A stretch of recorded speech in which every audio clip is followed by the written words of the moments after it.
수지교회 아동부.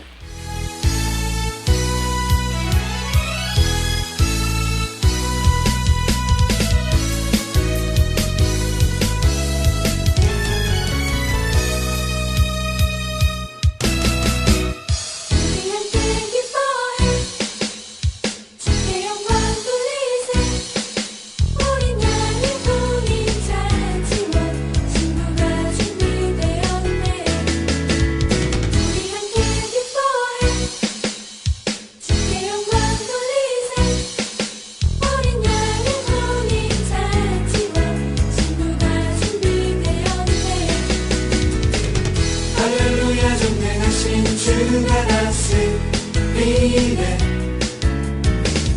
할렐루야 전능하신 주가 다스리네.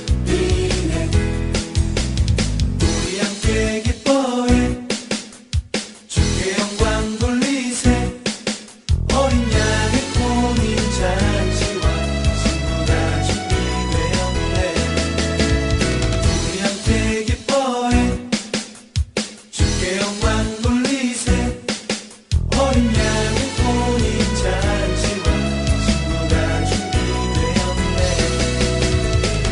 할렐루야 전능하신 주가 다스리네. 할렐루야 전능하신 주가 다스리네. 할렐루야 전능하신 주가 다스리네. 할렐루야 전능하신 주가 다스리네. 우리 함께 기뻐해 주께 영광 돌리세. 어린 양의 혼인 잔치와 신부가 준비되었네. 우리 함께 기뻐해 주께 영광 돌리세.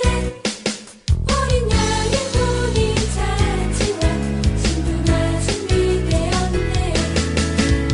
우리 함께 기뻐해 주께 영광 돌리세.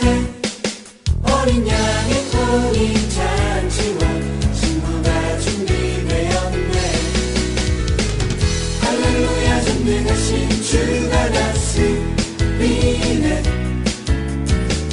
할렐루야 전능하신 주가 다스리네. 할렐루야 전능하신 주가 다스리네.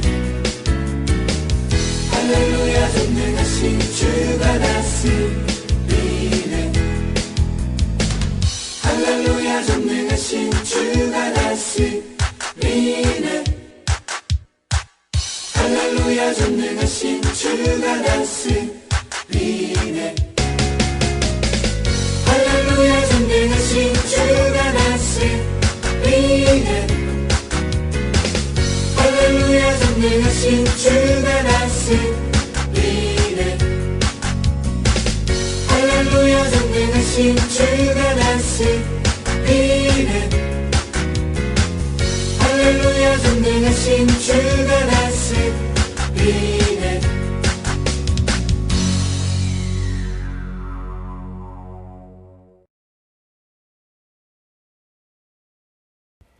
하나님께서 오늘 우리에게 주신 말씀은 느헤미야 8장 8절에서부터 9절까지의 말씀입니다.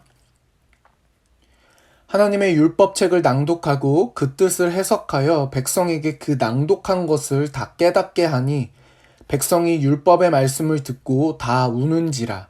총독 느헤미야와 제사장 겸 학자 에스라와 백성을 가르치는 레위 사람들이 모든 백성에게 이르기를 오늘은 너희 하나님 여호와의 성일이니 슬퍼하지 말며 울지 말라 하고. 아멘. 여러분, 오늘은 먼저 아주 오래전 이야기를 한번 시작해 보려고 합니다. 제가 하나의 사진을 준비했습니다. 이것은 서울에 있는 유명한 도로였어요. 제가 서울에 있는 유명한 도로를 보여드리겠습니다. 바로 이것은 서울역 앞에 있는 서울역 고가 도로예요. 이 도로는 1960년, 70년대 우리나라 경제 성장의 상징이라고 불릴 정도로 중요한 의미를 가지고 있었습니다. 1960년대에 접어들면서 우리나라 경제가 발전하면서 자동차 교통량이 많아지자 이를 해결하기 위해 지어진 도로가 서울역 고가도로예요. 이후 서울역 고가도로는 경제 성장의 상징과도 같은 구조물이 되었어요. 그런데 시간이 지나면서 문제가 생겼어요. 1990년대부터 이 오래된 도로는 마치 도시의 미관을 해치는 흉물 취급을 받기 시작했습니다. 그리고 2006년에 이 도로를 꼼꼼하게 조사를 했는데 더 이상 도로로 사용하기에는 안전하지 않다는 평가를 받았어요. 서울역 고가도로는 보기에도 좋지 않고 위험한 골칫거리가 된 것입니다. 그래서 사람들은 이 도로를 하루빨리 철거해야 된다고 생각했어요. 그럼 여러분, 서울역 고가도로는 어떻게 되었을까요? 자, 사진을 한번 봐보세요. 이렇게 멋진 공원으로 재탄생했습니다. 많은 사람들의 아이디어와 노력이 더해져서 사람들이 언제든 편하게 이용할 수 있는 공원이 만들어졌어요. 사람들은 이제 이곳에서 나무를 바라보며 쉬기도 하고 문화예술 공연이나 전시도 관람하면서 즐거운 시간을 보낼 수 있게 되었어요. 2017년에 서울로 7017이라는 이름으로 개방된 이 공원은 지금까지 2,500만 명이나 되는 사람들이 방문을 했어요. 세계 많은 나라에도 알려져서 외국인들이 한국에 오면 꼭 방문하는 유명한 관광지라고도 합니다. 많은 사람들의 노력으로 도시의 흉물이 시민들을 위한 멋진 공간으로 변했어요. 없어질 수도 있었던 낡은 다리가 이제 우리나라의 자랑이 되었으니 정말 놀라운 변화이죠. 모든 것이 다 변화해야 하는 건 아니지만 서울역 고가도로처럼 변화가 필요한 것들이 있어요. 예를 들어 안전에 위협이 되거나 혹은 보기에 좋지 않은 것들이 여기에 해당될 거예요. 그런데 사람들에게도 변화가 필요해요. 사람은 누구나 잘못된 태도, 고치기 어려운 나쁜 습관을 가지고 있어요. 다른 사람들을 힘들게 하거나 아프게 하는 것들을 가지고 있고 그런 것들은 분명 변화해야 합니다. 하나님은 하나님의 백성이 변화하기를 원하세요. 하나님의 백성이 죄를 버리고 깨끗한 마음으로 하나님을 따르는 거룩한 삶을 살기를 원하세요. 여러분, 그렇다면 우리는 어떻게 변화된 삶을 살 수 있을까요? 이 질문에 대한 답이 바로 오늘 하나님 말씀 안에 있습니다. 오늘 말씀에 나오는 이스라엘 백성의 이야기를 통해서 하나님은 우리에게 말씀하고 계세요. 하나님의 말씀으로 변화되어라.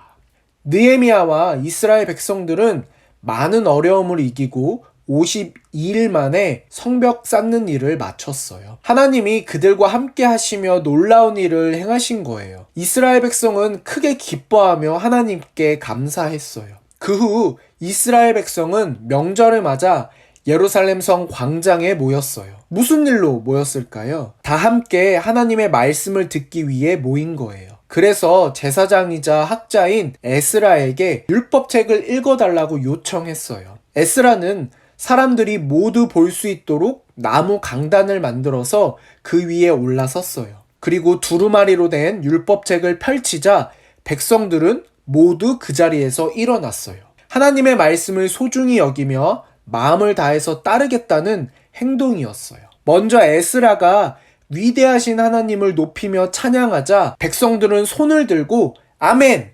아멘! 이라고 대답하며 엎드려 하나님을 경배했어요. 에스라는 큰 소리로 율법책을 읽었어요. 그리고 레위 사람들은 백성들 사이사이에 서서 백성들이 하나님의 말씀을 이해할 수 있도록 쉽게 설명해 주었어요. 백성들은 에스라와 레위 사람들이 읽고 설명해 주는 하나님의 말씀을 마음을 다해 듣고 깨달았어요. 그런데 하나님의 말씀을 깨달은 백성들이 모두 울기 시작했어요. 말씀을 통해 자신들이 하나님께 지었던 죄를 깨달았기 때문이에요. 이스라엘 백성은 그동안 말씀을 알지 못해서 죄를 짓고 하나님과 멀어져 살고 있었어요. 이제 이스라엘 백성은 하나님의 말씀을 통해 죄를 깨닫고 그것을 하나님께 회개했어요. 그러자 느헤미야와 에스라가 백성들을 향해 말했어요.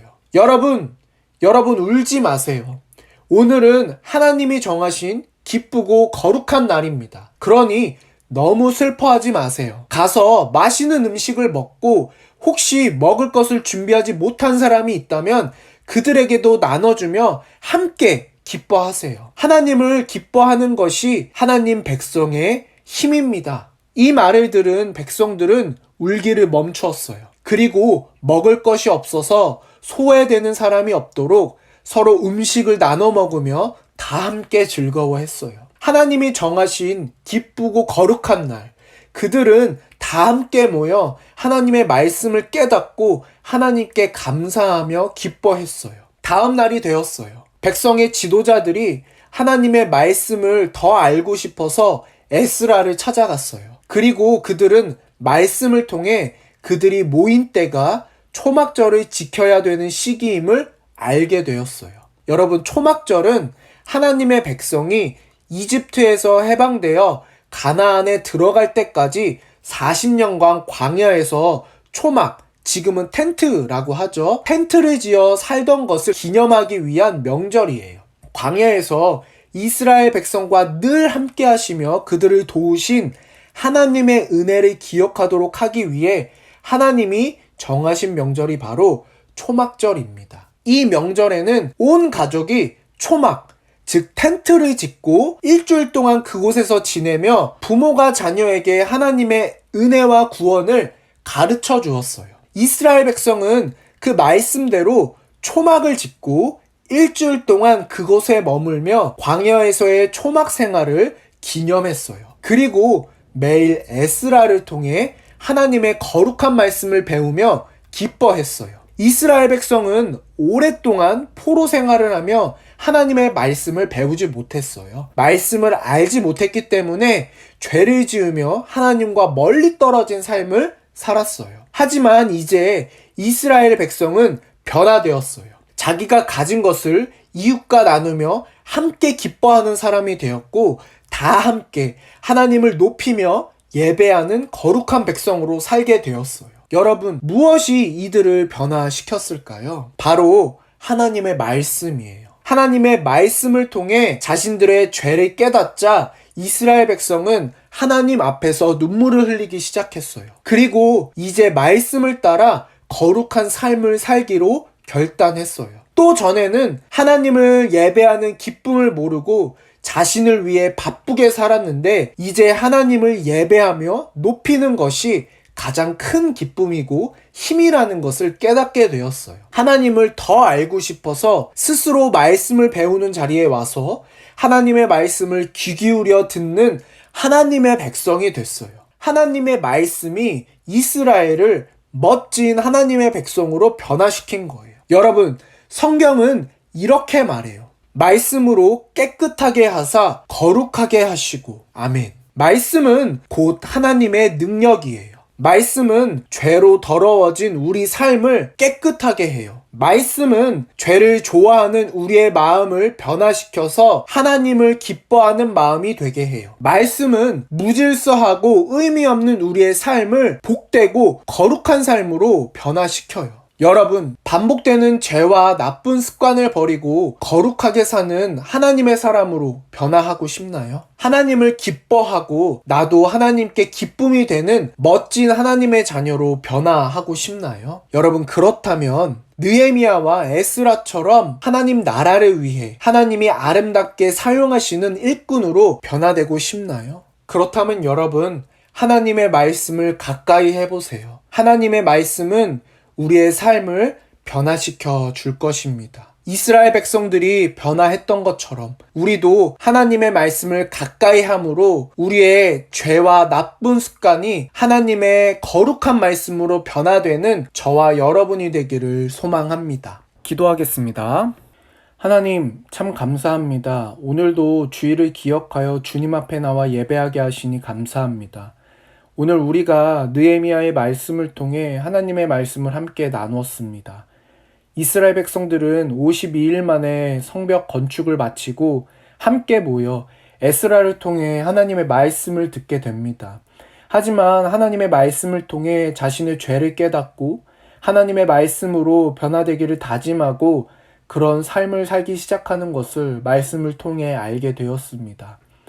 하나님, 우리도 우리의 삶에 나쁜 습관들, 버려야 하는 행동들이 많이 있음을 고백합니다. 이스라엘 백성들이 그랬던 것처럼 우리도 하나님의 말씀을 통해 우리의 잘못된 습관들을 버리고 하나님이 기뻐하시는 모습으로 변화되어 살 수 있도록 하나님 도와주세요. 예수님의 이름으로 기도합니다. 아멘. 하늘에 계신 우리 아버지, 아버지의 이름을 거룩하게 하시며 아버지의 나라가 오게 하시며 아버지의 뜻이 하늘에서와 같이 땅에서도 이루어지게 하소서. 오늘 우리에게 일용할 양식을 주시고 우리가 우리에게 잘못한 사람을 용서하여 준 것 같이 우리 죄를 용서하여 주시고 우리를 시험에 빠지지 않게 하시고 악에서 구하소서. 나라와 권능과 영광이 영원히 아버지의 것입니다. 아멘. 여러분, 언젠가 꼭 교회에서 봅시다. 한 주간 평안하세요. 안녕.